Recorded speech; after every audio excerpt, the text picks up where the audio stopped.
Assalamu alaikum wa rahmatullahi wa barakatu dan uwa mai albarka. Wata rana war haka muna aljanna kuma muna gaisawa da kai ba ta waya kamar yadda muke yanzu ba, a'a keke da keke ga niga ka muna ma juna fatan alkhairi.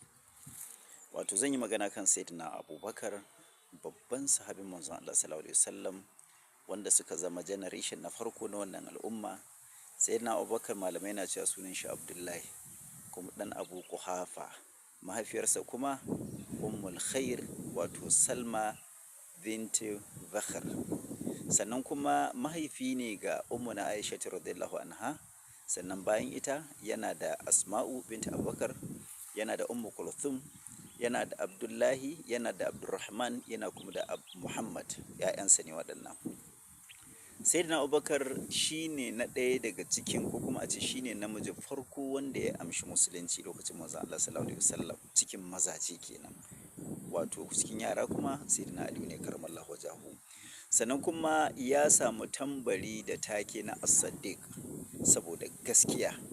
Bayan ya zama mai imani, bai taɓa rawa da imaninsa ba, ya kasance da manzon Allah sallallahu alaihi wasallam cikin rintsi da tsanani, da kowane lokaci suna tare, kuma shi ma dan Qurayshawa ne. Sannan manzon Allah sallallahu alaihi wasallam ya kasance yana matuƙar son Sayyidina Abubakar fiye da kowa cikin mazaje.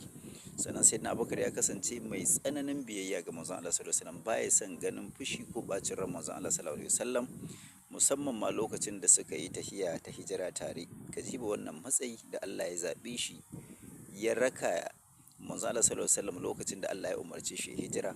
Kana tsammanin haka kawai manzon Allah ya zaɓe shi ce zo mu tai, bayan an gaya maka cewa manzon Allah sallallahu alaihi wasallam baya faɗa a san ran shi sai abin da Allah ya gaya masa? Ashe kenan Allah ne ya zaɓa mashi Sayyidina Abubakar su tafi tare. Baiwa ta kai baiwa.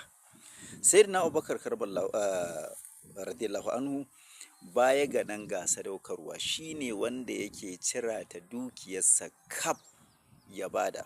Manzon Allah ya ce me ka baro ma iyalanka? Ya ce na baro musu Allah da manzon Allah. Nan ya sha kwana.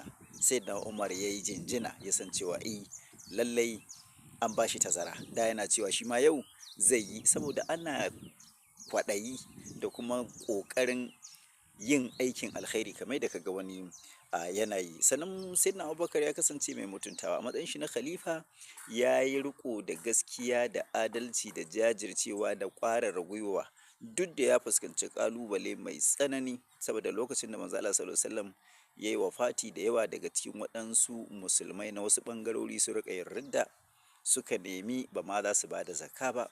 Sayyidina Abubakar ya jajirce, ya ƙwarara gwiwa cikin tsanani da hikimomi da yaƙi, ya samu ya ɗinke al'umma ta zama guda ɗaya.